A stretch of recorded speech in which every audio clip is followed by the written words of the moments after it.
Buses from the self-proclaimed republics of Donetsk and Lugansk in eastern Ukraine arrive daily at a terminal in Moscow. The first ones arrive early morning, bringing the latest news from the conflict zone. Sergei, a former mine worker, came to Moscow from Rovenky. He'll work in a car repair service here. He can hardly believe that he will sleep without the sound of shooting. Lugansk and Donetsk mostly are being shelled, he tells Euronews, mainly the suburbs. It's 100 kilometers away from us, but we hear the sounds of shooting day and night.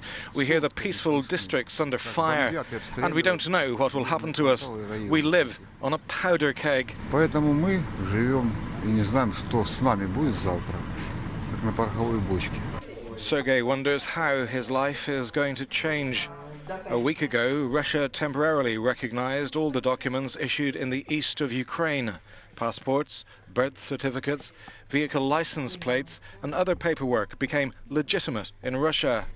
In 2014, Katya abandoned her Donetsk apartment. She rents a room in Moscow and hopes to get a place for her 2-year-old son at a local kindergarten.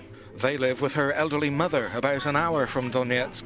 Katya got her new passport, issued by the Donetsk People's Republic in October, and straight away started using it in Russia. It's a real problem going to Ukraine. There are long queues there. It's just awful. People start queuing at 5 a.m. They stand in this line and watch mortars being fired nearby. Nevertheless, they stay in line so they can get to the Ukrainian side. Dmitry is from Donetsk and spent several months in Moscow working as an IT engineer. He used to work as a mining technician, but says there is no more work in Donetsk. I do not want this passport, he says. It's been recognized only temporarily. So what has been recognized here is something temporary, and we are not recognized anywhere. So where will I put this passport? Valentina has been regularly crossing the Russian-Ukrainian border for 10 years. She works as a concierge in Moscow. At the end of her working month, she goes back to her daughter and grandson in Donetsk.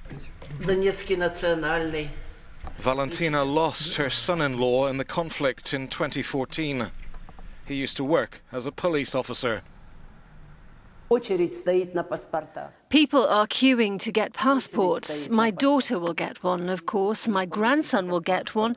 Kiev either gives them or it doesn't. But you understand, not everyone wants to go there. Many people just don't want to. The decree recognizing documents issued in eastern Ukraine was described by Moscow as temporary until a political solution was found to bring peace to the region. Kiev called it a provocation.